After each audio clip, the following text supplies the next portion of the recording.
What is up, everybody? Welcome back to another episode of Talk of the Tundra, your Green Bay Packers podcast that is a proud partner of the Gyro Step Podcast Network and the Blue Wire family. As always, I am your host, Numac, coming to you not live, but back in your podcast feeds to talk about a battle at Lambeau Field this weekend as the Packers take on the Chicago Bears for a battle for first place in the NFC North.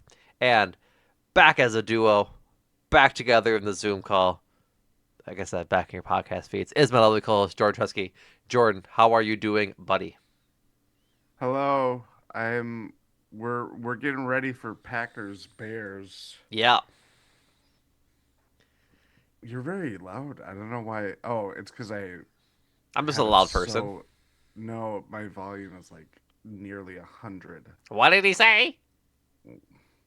Um I was going to do a voice of a video clip that you shared right before we started recording that would have no context of for anybody else listening, so If it if doesn't if the matter. people are curious, I showed Jordan how Joe Welsh needs to retire. Joe Welsh of the Eagles, because he can't sing anymore.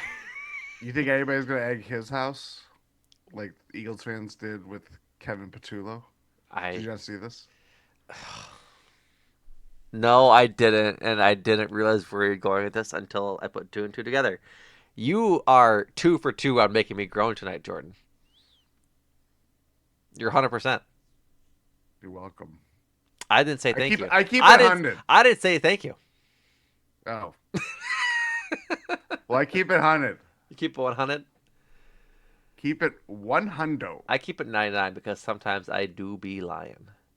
I keep it 99.1. We play the hits of the Okay, Eagles, we're Joe done. We're Walsh, done. We're and done. We're done. We have cheeses to give out because I didn't do it on the last episode, Talk of the Tundra. My solo episode after the Lions game, and we didn't have a preview to give any of them out last week. So, a lot of cheeses it's to true. hand out this week. For the Vikings game, Jordan and I decided pre-pod that the three players receiving cheeses will be Emmanuel Wilson, who had 28 carries for 107 yards and 2 touchdowns, Micah Parsons, and Devontae Wyatt, both of which had 2 sacks on J.J. McCarthy. For the Packers Lions game, the candidates are as follows: Jordan Love, 18 of 30, 324 passing yards, 124.2 pass rating, and the reigning NFC Offensive Player of the Week. Dontavian Wicks, 6 catches on 7 targets for 94 yards and 2 tutties. Christian Watson, 4 catches on 10 targets, 80 yards, and 1 receiving touchdown, a long one at that. Micah Parsons, 8 tackles, 4 which were solo, 2.5 sacks, 3 TFLs, and 4 QB hits. Isaiah McDuffie, 12 tackles, 7 which were solo, and 2 TFLs. Evan Williams, 9 tackles, 3 which were solo.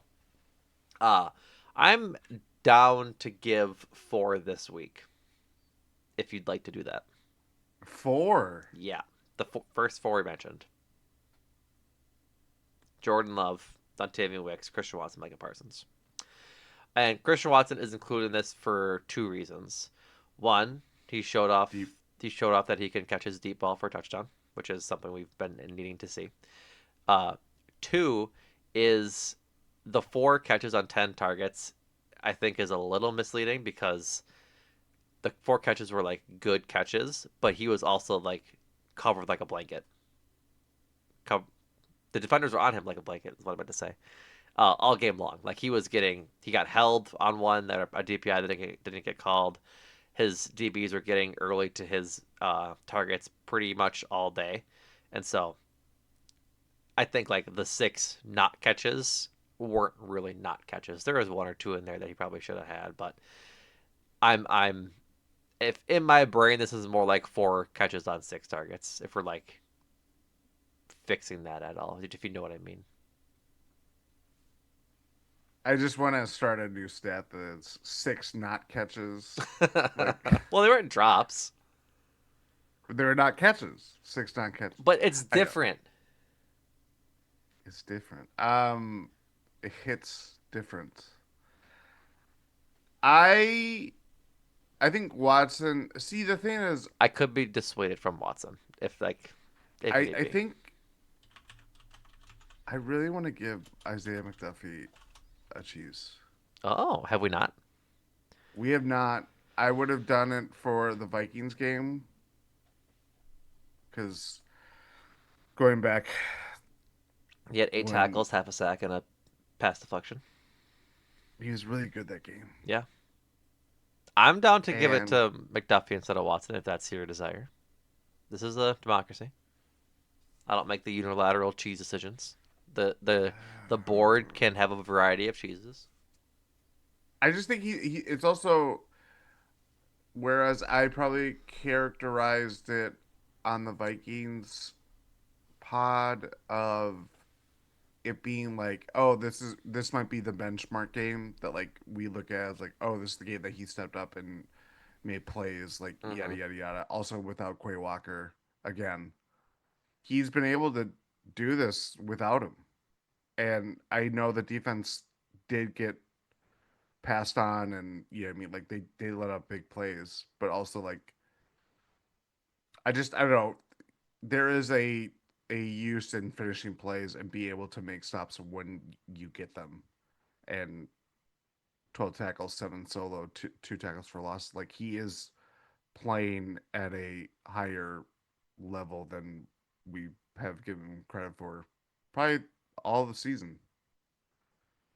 Yeah, I would agree with that. So you want to do Jordan Love, Micah Parsons, Dontayvion Wicks, and Isaiah McDuffie? Let's do it. Alrighty. Lovely, lovely, lovely. Congratulations to those four gentlemen. And their Ah, turkey leg or cheeses, turkey leg cheeses, or turkey legs dipped in cheese, if you may. I'm sure some like a was. fondue. I'm sure some was. Mike Fon don't. Um, roster and injury updates. Sadly, very sadly, Devontae Wyatt is out for the year after suffering a fractured ankle in the win over the Lions. Uh, Sadly, again, not that it's more sad than the injury, but I thought if it was just a fracture, he might be able to come back, but that is not the case. Um, as such, the Packers responded by signing defensive tackle Jordan Riley from the Giants practice squad. Saw a couple clips of him going around on Twitter, just of his stats and some plays and such. Not too bad looking for a seventh round draft pick in 2023. He had 8 games in 23 with 8 total tackles, 4 of which were solo and 1 tackle for a loss. And then last year he played 13 games, 5 of which he started, 12 tackles, 7 solo tackles, and 3 tackles for a loss. So, um, in 1 QB hit. So not a guy that's gonna light the line on fire by any means, but if he can just be productive behind Carl Brooks and eventually when Colby Wooden comes back, um, I say eventually. I don't. I think he's back. No, He played last did week. he play? Yeah, he played last week. So um, that'll be important just for him not to be a sieve per se or a sieve.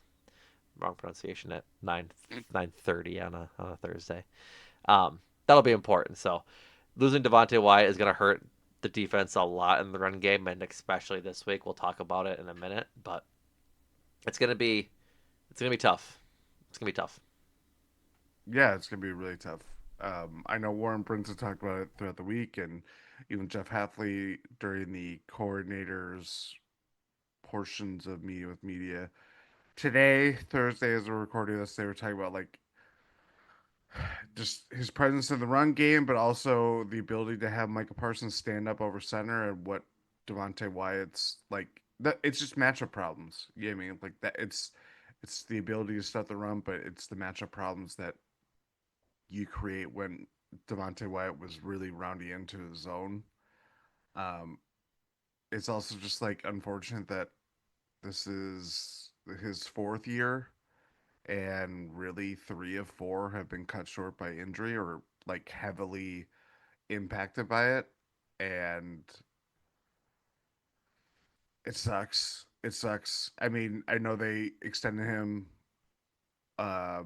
earlier this year in the off season, so it's not like we haven't seen the last of Devontae White in a Packers uniform, but it's still a late injury.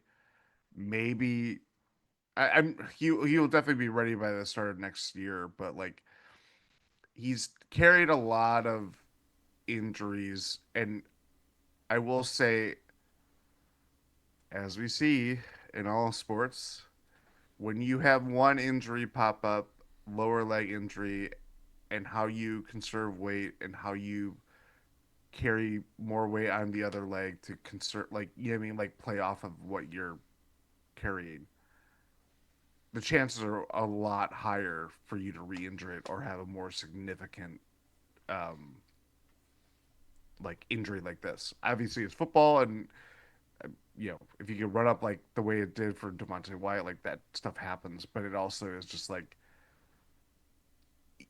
I'm. This is very morbid of me to say, but like I'm not surprised that his injury or that his season has been impacted this way because he's missed games. He's had it from start of training camp. Like it's a lot to carry for months on end when you're a big guy like him. Yeah, I see what you're saying. I would push back in that I don't think this is an injury that is sustained from the buildup of other injuries. Like No, it is, to be he clear. got rolled It up is on by he got rolled up on, Brinson, I think. yes, but it always is going to be in the back of your mind of like, can he can he just play a full season? I get it, again, it is football, like that. Can anybody play a full season? Like it varies from week to week, even game to game. Um, which is, I guess, that's the same thing. But I just I hate for us to kind of think of him as he's such an impact player, but you can only really count on that impact maybe 12 out of 17 games. Yeah, which is And unfortunate. Like you guys know, I've yeah, been a Devontae Wyatt fan since he was drafted, and watching him play, I think he's talented. But yeah, he's got the Christian Watson problem right now is when he's playing, he's very good. But how often is he going to play? So, um, in context of the move to sign Jordan Riley, Justice Mosqueda had a really good article this week for Acme Pack and Company talking about how Jordan Riley isn't going to be the Devontae Wyatt replacement. They don't play the same position. Um, Jordan Riley is more of a nose tackle to where Devontae Wyatt is more of a three technique. So Devontae Wyatt lining up more inside tackle between the guard and tackle more often than not versus uh, Jordan Riley lining up over center more times than not. So the battle isn't going to be between Jordan Riley and others replacing Devontae Wyatt. It's going to be Nazir Stackhouse and Jordan Riley battling for spots up the middle.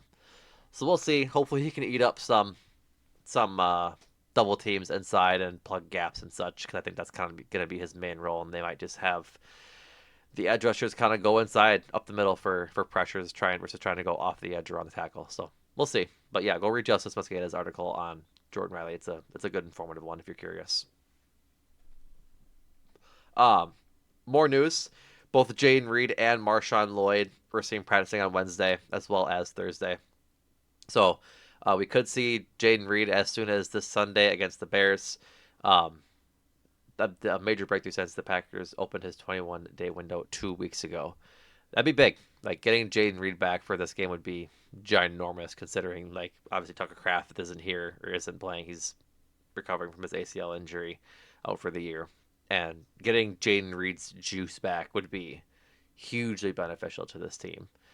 Just attack guy over the middle and let Wicks and Watson work the boundaries. If they continue to throw outside the numbers like they did against the Lions, I think they'll have a lot of success. yeah. I mean, let's. This is as healthy as Jaden Reed has been all season. Yes, it has. I forgot he did come into the season healthy with that toe injury. Yeah, yeah. I mean, Recovered from a so toe I injury and a collarbone fracture. yeah. Um, I'm excited to see it. I mean, this it's it's not that we forgot about him, but like you kind of write him off until you come back, and then how what is the ramp up to normal action? I saw a stat today that the Packers have played the fewest offensive players of, or third fewest amount of players on offense out of the entire NFL this year, which is pretty that kind of shocked me considering the injuries to the line, to the wide receiver core. Can you But repeat then that? again, you think so. Here, let me bring it up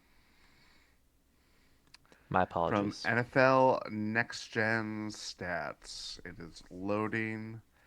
This is from their insights. Stalling, The stalling. I am stalling as the loading screen. Where are you? Oh, here. Oh, okay. Despite injuries to key skill players like Jaden Reed and Tucker Kraft, the Packers have used only 26 offensive players this season, which is tied for the third fewest in the NFL.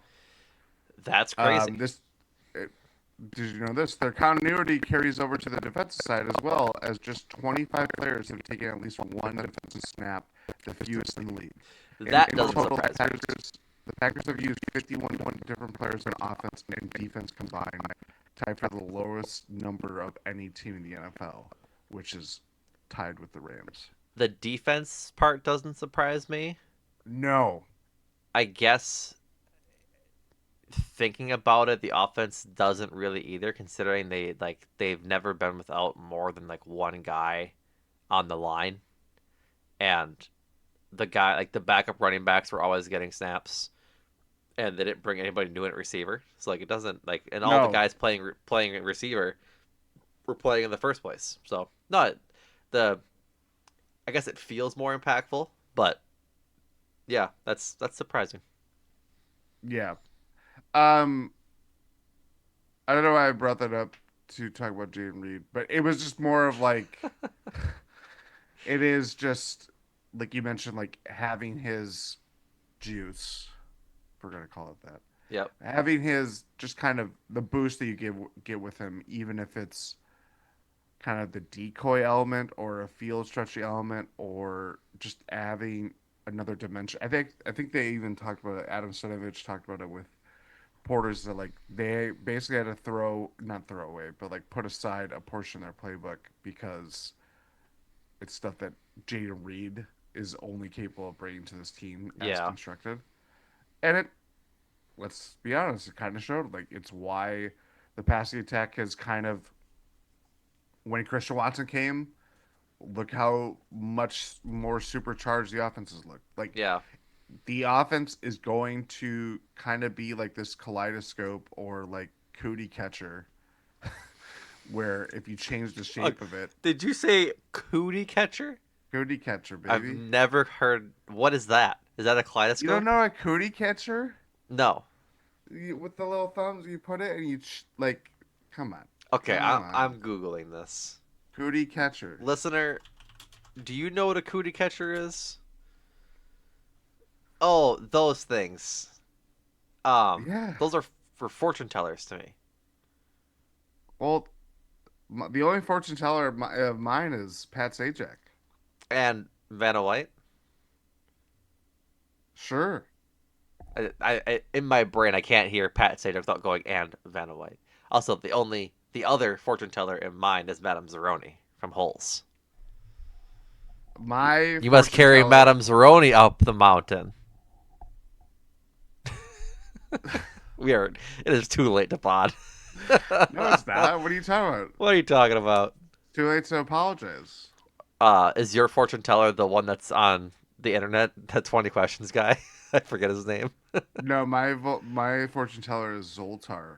Yeah, that guy. Yeah, Oh yeah, yeah, yeah. yeah. When it turned into a 30-year-old man, it's big. Yeah. Well, no, I understand that you're well past 30, so you'd be Well past. I am offended. You're correct. pushing 40 next year. I heard. Yeah. Yeah. My, according to my Spotify Wrapped age, What was yours? Oh yeah, yeah, 64. yeah. Let's 66 for go, me. baby. 66 for me. That was also my ACT score. Shut up. No, it wasn't. Um. All right, but also in other injury news, I don't have anything else on Jaden Reed. I I agree with you that It's like I like seeing getting him him play back. football. I like to see him play football. If it unlocks the offense even more, like we're in a good spot, and hopefully he comes Yeah. back without skipping a beat. Marshawn Lloyd allegedly alive. I had a whole tweet typed out that they just pulled the guy off the street, threw the number 32 on him, and just let him practice. But then I saw that Zach Jacobson retired the Marshawn Lloyd died weeks ago hashtag, so I decided to not. But regardless of that point, Or you could start like a Paul McCartney type rumor. we are off so off the rails. What? Well, do you not know the Paul is dead thing? No. There's a conspiracy theory that Paul McCartney died in like the mid '60s during the Beatles, and so it's Oh. a different Paul. It's like what Oh, the so Avril for Lavigne. someone, I'll say for someone of your age, it's Paul McCartney. For someone of my age, it's Avril Lavigne. Correct, correct. You're correct. When I'm 64, Is that supposed to be Paul McCartney? you bet. Don't quit your day job, pal, or your night job you have with me. Um, Also in his injury window is Brenton Cox Jr., but no real updates on him. Oh yeah, yeah. Yeah. I forgot to round that up. I knew there was someone else that was like, who is coming back? I think also if we were talking about Colin Oliver, rookie Colin Oliver, but Also in his window. yeah, So everybody's talking like Melissa Etheridge. who we are so lost on this pod right now. It's 20 minutes and we haven't even gotten into the matchup. Who is Melissa? Who is this Who Melissa? are they playing this week? What? Who are they playing this week? The Let's get in the Chicago matchup. Bears. No, who? No, who is Melissa Etheridge? You don't know Melissa Etheridge? No, you gotta tell me. Come to my window. Believe it or not, didn't help. Oh, actually, I think I was saying it wrong. It's come through my window. You're gonna be surprised again, Jordan. Still doesn't help. I know. Mid 1990s, like adult contemporary artist. Got it. Got it. Welcome. I'll have to check her out. Um, Believe it or not, still not into. I guess yeah, we are into the matchup now. Um, Are we in our window? we are. I'm In the about to. matchup window? If I was on a floor with a window, I'd jump out of it. Um, Packers Bears. Like, let's get into it. From Packers Dope Street, this is the third time in series history that the Packers and Bears have both played 12 plus games in a season and each enter with a 700 plus winning percentage. The only other two times they have done that was pre World War II, so in Yep. 1932 and 1926. Can So are it's you been a ready to go while. through these records? We can go through them.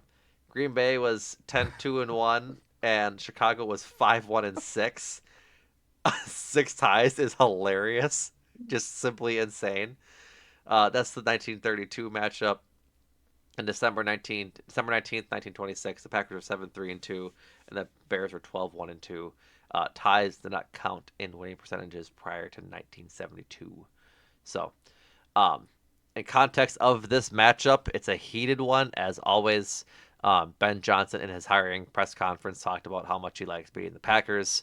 That has not been lost upon Adam Stenavich and Matt LaFleur, who both had comments about it this week.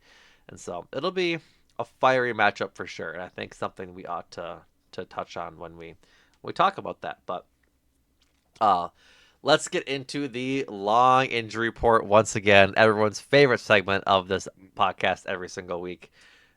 It's a doozy again this week, so bear with me as I go through it.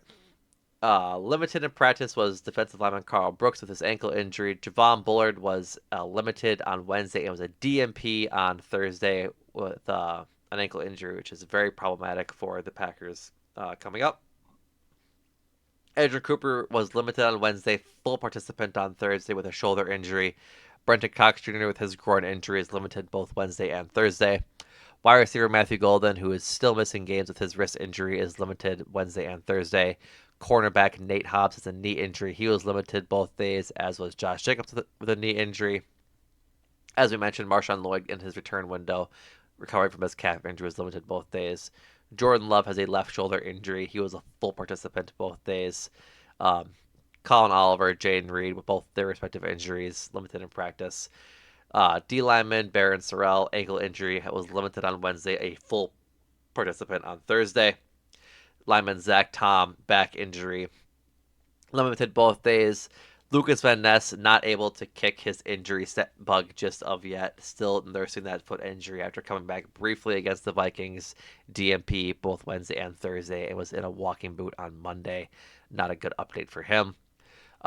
In good news, linebacker Quay Walker had a neck injury that he missed the Lions game with. Limited in practice on Wednesday, full participant on Thursday, which is a very, very good sign. Dontavian Wicks still just on the injury report for his ankle injury. He was limited both Wednesday and Thursday. And DMP for wide receiver Savion Williams with his foot injury, and then obviously the news about Devontae Wyatt. So, long one for the Packers, not as long for the Bears as they have defensive lineman Andrew Billings, who had a concussion. He was a full participant on Wednesday and Thursday. The Bears did not practice on Wednesday, only on Thursday. They had a walkthrough. Or no, sorry, they had no practice at all on Wednesday, just the walk or just the practice on Thursday. Linebacker TJ Edwards has a hand and a hamstring injury. Those body parts are not connected, so two separate injuries there. Limited in participant in practice both days. Uh, Crazy name alert. Ruben Hippolyte II, shoulder injury, was a DMP both days. Jalen Johnson, their DB, is back from, I believe, his IR stint, if I'm not mistaken. He has a groin Yes. injury, full participant both days. Uh, Running back Kyle Monungai, ankle injury. He was a DMP on Wednesday, or an estimated DMP on Wednesday if they had practice. Limited on Thursday, so keep an eye out for that. Um, Romo Dunze, their wide receiver, was a DMP on Thursday. Defensive lineman Dominique Robinson has a concussion. He was a full participant on Thursday. Linebacker Noah Sewell, elbow injury. He was a full participant on Thursday. DB Tyreek Stevenson has a hip injury, and he was a DMP on Thursday as well. So, like I said, much shorter for the Bears. A couple of guys nursing some injuries that could be impact players on Sunday, including Kyle Monangai, who probably will play, along with Roma Dunze, who I'm not sure if he'll play. Not obviously plugged in, but Monangai played last week as well. So, Oh, you forgot one thing. what did I forget? Ben Johnson might not get into Lambeau Field.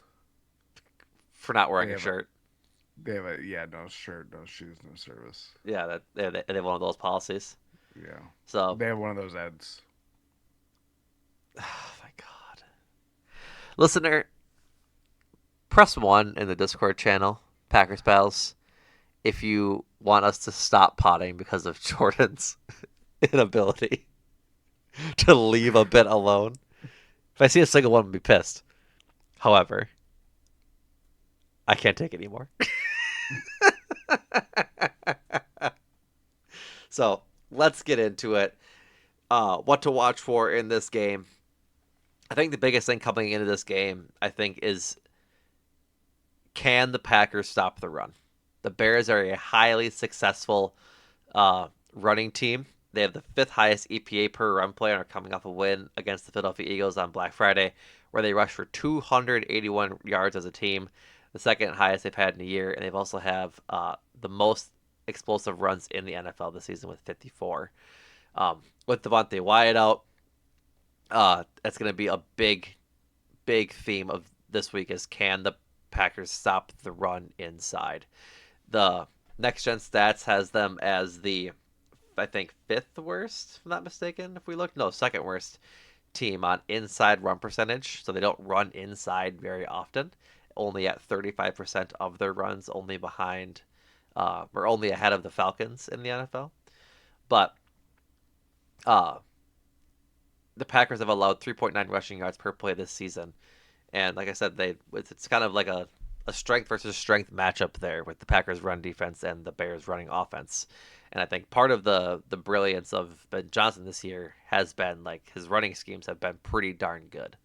The line has played very well for them, and so further, Caleb Williams always be scrambling, just the way he plays. Not necessarily designed runs, but he hangs on the ball for too long and likes to run around. So per NFL Pro, Caleb Williams' scramble rate is the second highest in the NFL. 20.2% of his dropbacks this year have resulted in scrambles. But in good news, the Packers have kept the scrambling QBs in check pretty well this year, including Jaden Daniels, who is I saw was going to play this week after his elbow snapping in two was crazy. But and Jalen Hurts as well. So yeah, the Devontae Wyatt injury couldn't come at a worse time for the Packers run defense. Like it would never be a good time for him to get hurt, but this week in particular, at least the game is at home, so I have that advantage. But it's gonna be I'm very interested to see how they handle the run game and who they start lining up. Like if it's gonna be Carl Brooks and Colby Wooden um playing out for, like for the Devontae Wyatt spot, and then if Jordan Riley gets snaps or if they stick with Nasir Stackhouse and where Warren Brinson kind of plays in all of this.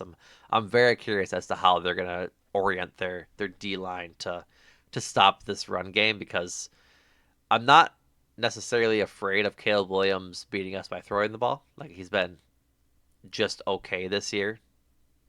I'd say like at best as a quarterback throwing the ball, but the run He game has has the worst completion percentage of the NFL, correct? I think so. I That also was a stat being bandied about. yeah, I think that's it's not good, obviously, but I think he's been clutch. Like he's had good fourth quarters, Yes, and it's so like if you can get out ahead of the Bears, you'll be okay. Like, but like they have a good defense, which we'll talk about in a minute. But they're gonna need to run the ball, and the Packers just need to be able to stop it. And that's where like prior to Lucas Van Ness's injury, he was a really good run stopper. He was having a good season running stopping the run there. we were doing what was it? Yeah, a lot of cheetah. Cheetah package. Yep.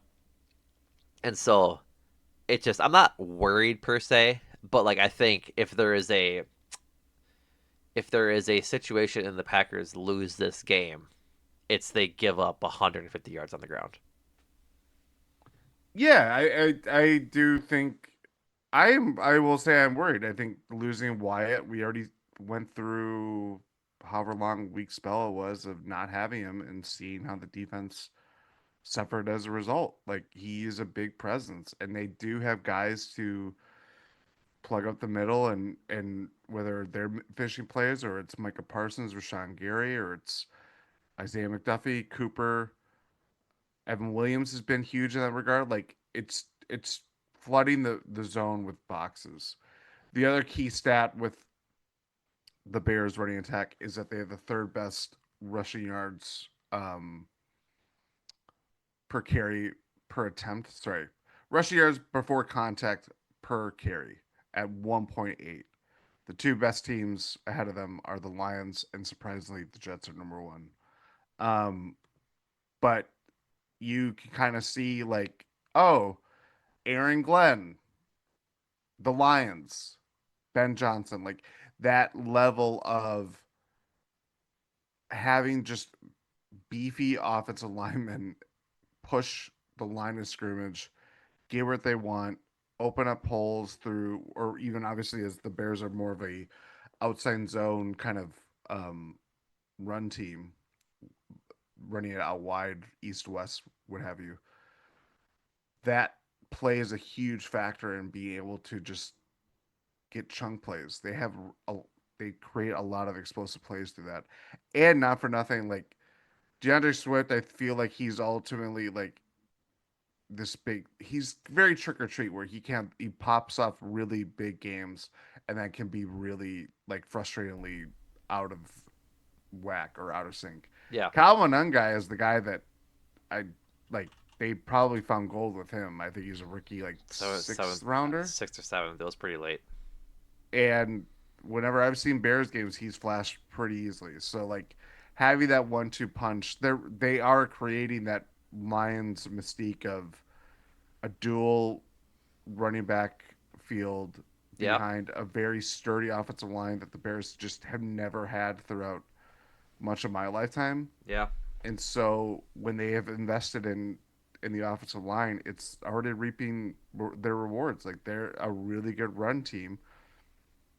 And so my cause of concern, it's not that the Packers might just let up, you know, however many yards on the ground. It's a way of how they can dictate the control of the game, the possessions. You're Mm-hmm. playing That's the biggest thing. This is going to be a very cold game. So I don't think this is going to be there are going to be flashy plays, but I do think it's going to be a very playoff like an atmosphere for a lot of reasons beyond just being a rivalry game. But I do think they're going to play this kind of like grind it out old school smash mouth football type game because both teams are suited to play that way and they want to see what style triumphs over the other. To your point about the weather, forecast for Sunday in Green Bay: high of 20, low of 0, with snow in the morning. And it's a 325 kick. It is. I was So confused. Schefter screwed me up this week. They flexed the this game flex from the noon to 3:25, and then they yes, announced that they're flexing the Week 18 game from 3:25 or to 7. super It was a confusing. TBD, and it was to 7. I was like, we couldn't have waited a week. Like, They flex this one like before the Vikings game. I think Like so, yeah. But so like, it's like I asked you earlier. I was like, you ready to go live at 10 o'clock this Sunday? And I was like, oh no, that's Week 18. So regardless, Um, yeah, I agree with you. It's gonna be a playoff atmosphere, and it's gonna be grinded out football. Like yeah. the being able to stop the argument. Your point about DeAndre Swift too is spot on. He's not like a premier running back, but he's good enough to cause you headaches, and like that's the Yeah. kind of running back that I just hate to see. Like when that guy's good, he's an every down back, and then the the jab of Monangai to like sometimes the punch and haymaker of Swift is like he's not a big play guy, but he's enough to break off 10, 15 yards at a time. And which is just not crazy, but it's I just don't I never really thought of him that way because he wasn't good in Detroit and he wasn't really that good in Philly. And now he's like, He started off really hot in Philly that year, and that's when the offense eh, just fell off a cliff, and yeah, it coincided with like he's not like he's not consistent. no, It's very erratic, but like look at last week. I know that's probably a very motivating game for him, but it these players are still capable of like just oh DeAndre Swift had a game. You know what I mean? Like yeah, as much as he is frustrating, if you have him in fantasy or if you have rooted for him over the last few years that he's been in the NFL, it's like I still will not doubt that he could rattle off a 120-yard game, not to just put a specific number on it. yeah. He has 10 rushes of more than 15 yards on designed runs this year for 191 total yards. He's averaging 24 and a half. He's averaging 25 yards per big run. So yeah, he has 24 total runs of 10 plus yards or more. So it's not nothing to turn your nose up at. I think he has one every week except for their game against Pittsburgh 2 weeks ago. Yeah, So no, I'm with you. Like, and I think like to your point about dictating the game, it's spot on. Both these teams like to run the ball and like to take their time while conducting their offense. And I guess this will move into um, our next point about the defense. But if each of these teams has their way and if each of these teams plays how they want to play, there's not going to be a lot of possessions in this game unless each team plays mistake-free football. The No team in the NFL has forced more turnovers than than the Bears at 26, and they also have the highest turnover differential at plus 17. While, as we've talked about at length throughout this season, the Packers do not generate a lot of turnovers. They only have 7, um, and then only the Eagles and Jalen Hurts have fewer interceptions than the Packers do. Um, so it's it's going to be a game dictated by defenses and running the ball. Because if you can get the Bears to go 3 and out and then they keep just their offense off the field and then be methodical and go down the field and when you're on offense, they'll be great. But like they have to protect football this week. They got to make sure they don't that Jordan Love has another clean game like he's had in the last few weeks. No fumbles, no like the Lions got to make sure that they're not letting free rushers go at Jordan Love and get strip sacks, things like that. Like, is this Smart, disciplined football this week should have the Packers winning this game relatively easily, in my opinion. I would agree. I also just think you see what turnover magic can do for teams. I know the Bears, like, they're the team this year that is getting the fraudulent label because only until last week do they have a positive point differential after beating the Eagles. They're the Vikings of last year. That's all they are. They're winning. They're winning really close games in the fourth quarter, and when they get beat, they're losing pretty big. And the biggest thing is they're playing a fourth place schedule. Yeah, the best team they've beaten is the Eagles. I'm pretty Yeah, sure. and they're not the Eagles. They're like Joe Walsh now. That's a Sorry, call. That's a callback. that is a callback. So yeah, I mean, Yeah, they one, this they is the they lost. biggest, They lost. Sorry to interrupt. They lost week one to the Vikings. They got humiliatingly. well that, but then they got trounced by the Lions, 52-21. They beat the Mm, Cowboys week three. Beat the Raiders week four. Commanders week without Jay and Daniels week five. The Saints week six. They lost to the Lamar Jackson-less Ravens. they Beat a did. yep 30-16. Ugh, They beat the Joe Flacco should Bengals. have lost that Should game. have lost that game. Beat the Giants without Dart or Scadaboo. Beat the Vikings with JJ McCarthy at the helm. Beat the Steelers with barely any with no Aaron Rodgers, and then beat the Eagles. Like they have not really faced a hard team other than that Eagles game last week. And when they have faced good teams, the I mean like the week two Lions is the only good team they've faced. They lost. Like the Steelers Yeah. are say what you want about the Steelers, they're here and there. Like I'm not gonna call them bad, but they're probably the third best team they faced this year, right? Oh, I Fourth think it's behind the easily. Cowboys. Lions, They might be in the Lions, same. Eagles, Steelers, Cowboys, or I Cowboys, think the Cowboys Steelers. are more exciting. I think that either way, You know what I mean? Like yeah, they've this is been the biggest playing. test that they have played. Yeah, that point differential point is highly skewed by the fact that they lost by 14 to the Ravens and 20, 31. yeah, 31 to the to the Lions.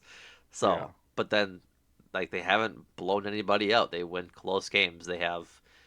They only blowout win they have, or the two that they have are against the Eagles and the Cowboys where they won 31-14 and 24-15. So, 16 points, or I'm sorry, 17 points and 9 points are their biggest margins of victory this year. It has certainly shown. I do think the turnover magic that they're like riding high on. It's a season contained thing, but they've been able to do it without like Jalen Johnson or Tyreek Stevenson, even though he's the guy that will forever be labeled as the guy that gave up on the Hail Mary That last year. is, yeah, Um, they have done this. I mean, I think even the Eagles they didn't have like their top starting three linebackers against Philadelphia. hmm Like they've had a lot of injuries on that side of the ball, and they've still been able to do it with second stringers, or guys that have filled in, like been able to develop and draft guys like and made a name for himself. I forget his name, but I think it's Wright, No Sean Wright. Like they're doing wonders in that regard of like sometimes you just catch that wave and you don't know when it's going to happen or why it's happening or why it's eventually going to lead to victory, but like catch it and it forces your head coach to take his shirt off while you're celebrating being the Eagles. But like I don't know. I that is why as we continue to like talk about this game, like I get it. It's rival. This is one of the biggest Bears Packers regular season games of my lifetime because there have not been a lot of them, like by any means. no, the 2018-19 one ish one, the one where Rodgers goes down and comes back and wins. That was like a big one contextually. I think it was week two or three, wasn't it? It was early in Week the season. one, Yeah, So post Mac trade for the Bears too. right, it was their first season with Mac, and they It's had it. high I know expectations. Matt Steinman had said it, but like the last big one of the last 15 years is the one that settled the division, the Rogers to Cobb I'll one. always remember it was But at the same time, like that was to win an NFC North where I think the Packers were eight 8-7 seven and one. 1. Yep. So it's like this is we're in a different league, Yeah. Well, no, you same know. league. Same league, but you know, Different time. just different time. Different. A league, a league of their own Wrong sport. versus. Wrong league. There's no crying in Chicago. Oh, there's a lot of crying in Chicago. Don't you worry about that. That's true. Um, but like, yeah, it's just the they need to play clean football, which is high level analysis, I know, but like it really does need to happen this week because you like if the Bears offense has more cracks at it this like than they usually get, then they're gonna have more success. They can control the ball more. It's all very simple football analysis. It just is like more turnovers, more times on offense, better results are going to happen. If you can limit that and control the ball yourself, simple enough. And the clock plays in your favor, especially at home, to go out and execute, score points, and then have your defense do what they need to do on defense. So It's also a much bigger thing when we're in December and you're playing outdoors at Lambeau, and you know the mystique that we all love about where the Packers play in Green Bay itself, and mhm. you know basically a monument to the NFL. But like, it's not fun playing in single digit degree No, and games it's as the it, sun it's is gonna going snow down. like an inch. They said or like Yeah, Sunday so morning, so the ground's gonna be cold. Like there won't be snow on the field because they'll cover it before it's done, before yeah, once it's snowing. But it's not but fun. it's not fun with that, and it's already a slippery surface at any point in the Right, season. So it's like, as much as it is football 101 of like take care of the football, like you know, not to sound like Michael Strahan or Terry Bradshaw on pregame shows, but like these are the elements that make it much more difficult to do that, and right, how the game can be tilted in either one's favor. yeah. And to that point, like the Bears defense has been good at forcing turnovers, but when they don't force turnovers, they're not. They kind of lose their teeth. Um, Yes. they're 28th in the NFL in run defense, but by allowing 133 rushing yards per game and allowing 5.2 rushing yards per play. That's a lot. A That's a lot. lot. And it's not like, again, that they've faced the who's who of um of running backs this season. Like going through their schedule, Aaron Jones, like and Jordan Mason at that time, Jameer Gibbs and David Montgomery, Javonte Williams, Ashton Genty, like who I don't think has did well that game because he hasn't done well all year. I'm clicking on the box score Hmm. now because I'm curious if he what he had. 138 yards and a touchdown, which is I probably think his that's like his best game biggest game of of the the year. season, which Yeah. makes sense. Uh, Commanders would have been Allison Eckler at the time. No, because he went down in the Bears game. And the Bill Krause Packers. Merritt, or the Packers game. My apologies. Bill Krause Merritt, 61 yards. Like Alvin Kamara, Derrick Henry, Chase Brown. I couldn't even Tyrone Tracy probably for the Giants. Aaron Jones again, Jalen Warren, and now Saquon Barkley. Like Saquon Barkley is the best running back in football, and he did okay last week. He had 56 carries or 56 rushing yards, but like again, it's not like they were facing all of the best running backs. They haven't faced Jonathan Taylor. They haven't faced Christian McCaffrey. Like they just haven't had that schedule, and Yeah. so they're just prone to be gashed. And so if this is the game where Josh Jacobs can really Are we like all? prone to be gashed, um, if the Packers can do well and if Josh Jacobs can do well, that'll bode really well for their chances at winning the game. Trying to I forget what Josh Jacobs did last year. I'm gonna look that up quick if you wanna chat about just the the running game in general. Um, I will. I think we didn't give him a cheat. We didn't give him a tease. Um, but I thought Josh Jacobs played really well considering, he had a knee injury that kept him out of some Yeah, plays a last a week against bruise. Detroit. A bruise, some swelling, and all that fun stuff. So a lot of Yeah, injury maintenance. But I thought he did really well against Detroit. Did you find anything? I did. In the win last year, he had 18 carries for 76 yards and a touchdown, and as well as 4 catches on 5 targets for 58 yards. In the last game of the season, he only carried the ball 6 times for 44 yards and a touchdown. Mm. And So, that was when they pulled him. yeah. So, Pulled starters, to be clear, correct. Um, so after Love he went had good out. games against them last year. Like that's a good game early in the middle of the season, and 44 yards and 6 carries is 7.3 yards per carry. That's very good. So if he can have a Yeah. similar day against a similar defense, I think the Packers will be in a very good spot in this game. Yeah. I think as much as I would probably, I know it will annoy some level of Packers fans to kind of revert to what it was more against Minnesota than what it was against Detroit. Um, uh, I think I If there's a hate to. game to do it, it's this one. But I also think if there is a game to like set up the pass with the run, again, this like what they've kind of been doing outside of the Detroit game.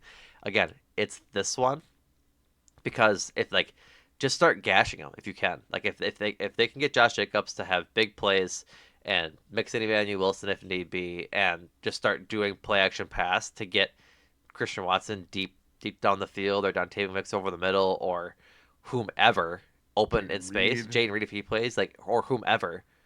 That's just a recipe for success. And obviously this is all optimal if it all works out, Oh right? yeah, Like, yep, but let Jordan Love throw to the numbers.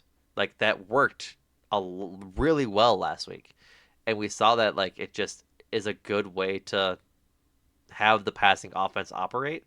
But I think it has a chance to work very well, especially over the middle of the field, if you can draw those linebackers in for play actions and get a lofted ball over the middle, over the linebackers to somebody on a crossing route or something like that.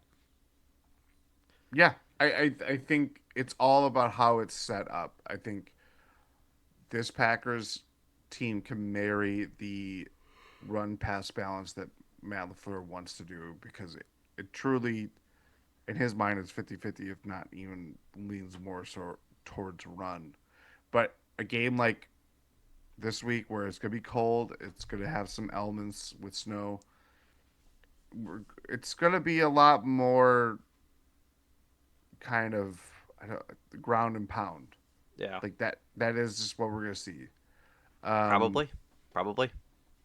and I don't know. That's the fun of it. Like this is how it will be come playoff time. Like I it's all about how what you do with the possessions that you create Right. and And I don't like know. I don't know, like this week, if they run the ball, like which they will, I will have a quota of like when I've had enough running the ball. Like at some point, like you just need to like pass the ball and keep moving the ball down the field. If they go lopsided, run to pass, I understand it. I won't be upset about it, but like I do want them in the grand scheme of things to be building towards passing the ball and letting Jordan Love be a great quarterback like he's shown he can be, especially last week, versus reverting back to what the offense was prior to last week. Do you know what I mean? Like Yeah. I want to win the game very much. I want to beat the shit out of the Bears. But I also recognize that if they can set up their success for the playoffs and get their momentum going in the right direction and have the offense trend towards being more pass heavy than run heavy, I want that too. I don't want them to go full lean into the running game just to make sure they win this game and not and not go away from that game plan just because they know the data suggests that they can win the game running the ball a lot. Yeah. Agreed. Totally. Um, didn't talk too much about receivers or anything, but like if we could see more of Dontavian Wicks and Christian Watson like they did against Detroit, the sky is the limit for this team. As it like the sky, the expectations and the what they can achieve will revert back to what we thought they were week 1. Does that make sense? Like week 1, we were high as a kite on this team and what they could, where they could be come end of January, beginning of February. Kind of dwindled down a little bit as the team floundered in the middle of the season and couldn't really find their identity as an offense. But if we could see duplicate performances or as productive as performances from Wicks and Christian Watson and such this week, especially against like a good Bears defense, I'm pouring myself another glass of Kool Aid. I would certainly be intrigued by it. I mean, Wix is. Wicks being a plus and doing everything he did last year minus the drops, like puts him pretty high on the depth chart and pretty high on like your game changer players. Like what was that a bit? What was that moniker in Madden? Were they just called game changers or something like that? It might Um, have been NFL Street. I forget which, but I'm just gonna go with game changer. He becomes a game changer if he can do that, just because his hands this year have been reliable, and I don't have any wood to knock on. well, he. I mean, there's a reason why we're so bullish and why a lot of all of Packer, all of Packer Nation, Yeah, going into last year, why we're so like, this is the next leap that we'll see at wide receiver, and the drops were just so. I mean, one, they were running rampant, but like you just couldn't stop it. Um, but he has the size, the speed, the separation, everything that you want out of like a prototypical wide receiver. That Jordan Love, like he had the most targets on the team last year, mm-hmm. if I remember correctly. You remember correctly. We saw a lot of Dontavian Wicks last year, at his worst, at his peaks in some ways. And so when you kind of get through like a very all or nothing type of sophomore slump that he had, to put in his best game as a pro last year or last week against Detroit on Thanksgiving. Mm-hmm. It's like you see why he can be a complete package wide receiver. Like You do. I only think Christian Watson has been doing that since getting back on it from his injury this year. Mm-hmm. And if we're being honest, like Romeo Dobbs is very good, but it's very specific in how he's been targeted and how it fits this offense. Doesn't mean that he's not couldn't be that, but like chances are it's more specialized or like situational. I would say the same thing with Jaden Reed, as much as he's really good at making, extending plays with yards after the catch and yada yada yada. Dontavian Wicks, like at a certain point, I kind of gave up to think of him as like making that kind of like well-rounded or all-around wide receiver um, type leap. But a game like last week is why you get suckered back into like, oh yeah, this is why he's so tantalizing. And it may just be a game, but like it's enough to think that as the Packers go down to the stretch run and winning the division, but fighting for playoff seeding becomes so important. He's someone that could supercharge this offense, especially when you've already lost Tucker Craft. Yeah. No, I was obviously agree. Um, Mm-hmm. Bouncing around a little bit just because I want to make sure we cover everything because this is a big game. Um, the Bears line has been pretty darn good this year. They have only allowed 8 total sacks, which is Yay. which is crazy. Um, I think it's also like more scrambling from Caleb Williams. Braxton Jones, Theo Bennett, and Jonah Jackson all have 2. Darnell Wright and Drew Dahlman all both have 1. Braxton Jones only played 4 games though. They other tackle. They've played Ozzy Trapilo a bunch, but he hasn't had hasn't allowed a sack. Um, but regardless of the point, uh, a lot of hurries, 20 hurries, 18 hurries, 11 hurries, 14 hurries, like just a bunch there. And then Joan Thuney has 9 as well. Um, so if this is a game where if Micah Parsons could kind of feast on the lineman, that'd be a big game changer. Like, can actually get home and tackle Caleb Williams and sack him for a loss. Like, that really flips the field, makes Caleb Williams throw the ball.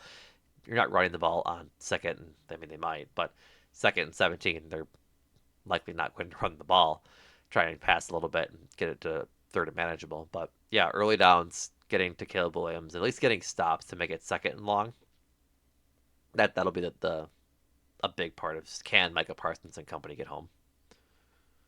Yeah, I just look at it too. Caleb Williams was sacked 19 times. So to your point, like a lot of the sacks that he has had is it's always like holding on the ball or scrambling plays and Yeah, it's out of whack. That comes after I think he got sacked 68 times it last year. was a lot. It was a lot, most in NFL history, I believe. Which is saying something considering David Carr was beaten mercilessly um, way back when Yeah, he was the Houston Texans quarterback. first ever quarterback. Correct. Um, yeah, I really wonder how effective Parsons will be. He's been super good. The last 2 weeks in particular have been just out of this world. Like, what more can you say? But your point about like this is a good offensive line. Like I forgot that the Bears got Drew Dahlman from Atlanta,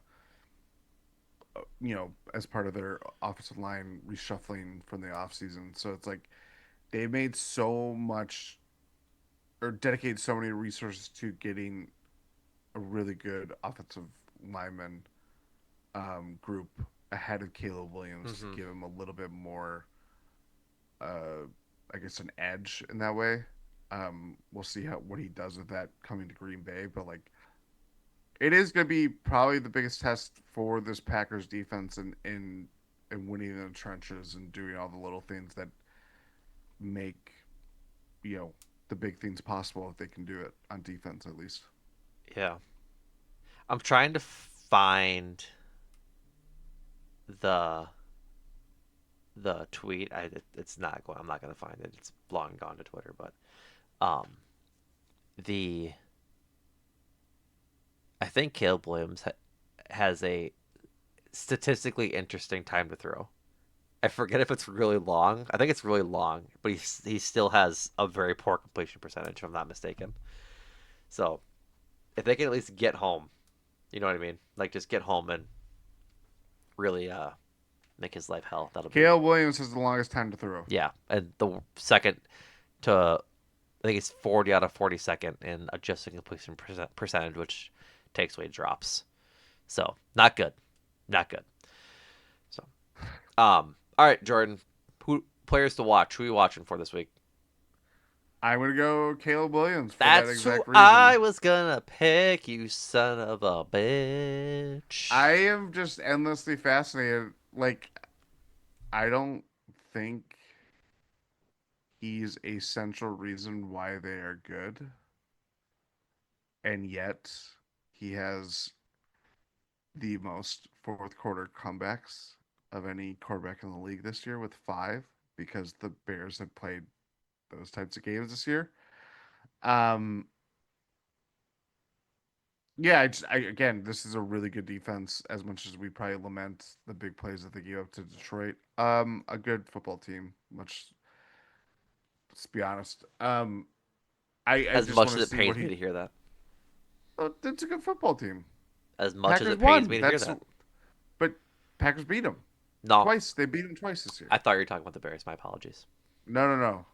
This is the big test. Is this real? Like, what is Caleb Williams going to be doing? Like, a lot of things are going to be under the microscope. Where early in the year, post kind of Tyler Dunn big article dropping about like Caleb Williams and all Yeah. the stuff from the offseason from Seth Wickersham's great book. Oh, how quickly people forget. I totally forgot about that.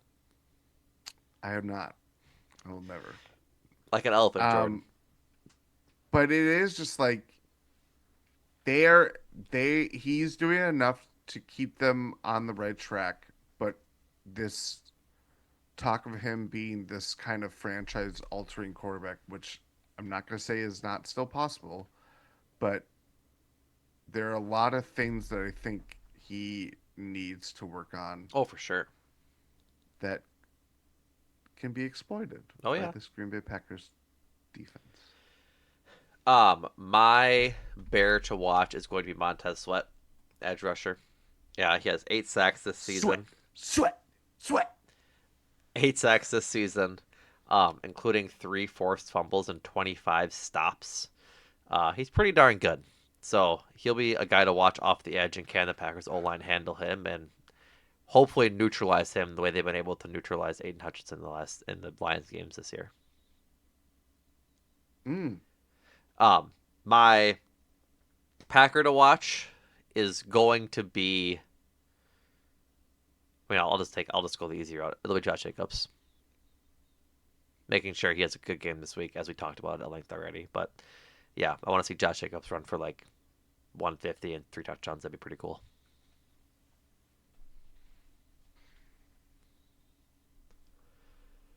I want to go something off the beaten path. Yeah, Where do I go? Where do I go? I don't know. There's no path for you to follow. Exactly. It's very too many branches, trees. Leaves Ow. leaves covering the mud that people have worn away and made a beaten path. Mm-hmm. I'm gonna go defense. Okay. You know, I'm gonna do it. You know what? You do it. I'm gonna say Isaiah McDuffie. Wow, Isaiah McDuffie kick for you this week. One, because he's on a kick. He's playing the best football of the season so far the last couple weeks. Depending on what Quay Walker, if he's available, like its signs are encouraging, but they could still it could still be an hour and a half before the start of the game, and they might rule him out. Yep. I just think if the Packers are going to get anywhere with this run defense, obviously the front four is going to be the biggest thing. Probably should have picked someone on the defensive line, but I think someone like Isaiah McDuffie, he can actually. You know what? I want to change my guy. Change my guy. Going to have a very impassioned speech. I think the biggest reason if the Packers are able to stop the run for the Bears, I think it's going to be Evan Williams. I think he's been really good crashing the box. What we saw from him as a rookie early on last year, he can do those things. He's playing with a lot of confidence. He has a little bit of swagger too. Like Oh yeah. that's the kind of guy that you want at the head of the spear of like being able to take down this team. Not to actually spear Bears players into tackling them, but I because of all the pressure on the front four and be able to kind of break through the gaps or you create lanes for someone like a McDuffie or an Evan Williams to come 10 yards out and stuff the runner, whether it's a DeAndre Swift or a Kyle Manon guy. I think Evan Williams just has it. Like he's playing at a very high level, and that means a lot. And also too, like Javon Bullard kind of being going through his injury motions, like having that support next to Xavier McKinney. Evan Williams has been able to do so many different things for this Packers defense, and it's why even with all the coverage stuff, um, and the struggles on the outside with like Keyshawn Nixon and Carrington Valentine, like they give up big plays or whatever. So having someone like Evan Williams kind of be this like terror inside the box, but also make plays, like having two straight games of not two straight games, 2 out of 3, right? I could be wrong. Giants game was before the Vikings game, right? No, yeah, it was 2 out of 3. He had interceptions, or yeah, either way. Hear me out. Yes, 2 out of 3. Correct. Thank you. He's just been able to make plays in a variety of ways that really help, to say it mildly. Yeah. No, I agree with you. He's playing like you said with swagger, and Evan Williams against the run this year has been very good. So I, good choice, good choice. Alrighty, score predictions. So you got. Actually, no, I go first because you went first with players. Uh I'm gonna go 24-20, Packers. Yeah, I think it's gonna be that type of game too. I'm gonna go 2017 Packers. Love that. Love that. It's a fourth quarter that the Bears will not come back from, but my God, will probably be agonizingly close. Probably. Probably. So, all right, folks, that does it for us on this episode of Talk of the Tundra. Thank you for listening and sticking with us throughout the season. We appreciate it as always. We'll be back in your podcast feeds Monday morning for what is hopefully a Victory Monday podcast. Uh, Check out gspn.info for all things Bucks, Packers. Uh, it's all good stuff. Go to the About section, join the Discord. It's fun in there as well. We'll be back, like I said, Monday. Really hoping for a victory. Really hoping for a victory. I don't ever hope for a loss, but like I want to beat the Bears more than I usually do. So Well, considering how much the Bears fans were able to celebrate beating the Packers for the first time under the Matt LaFleur regime last in a year, meaningless last game like right? this, it's not. It Put them in the wouldn't dirt. hold a candle. Put them in the dirt. Make them put their shirts back on. That's right. That's right. We don't need to see that. We don't need to see that. Yeah. There's children. Alrighty, folks. That's it for us. Thank you for listening. And Jordan, thank you. Thank you.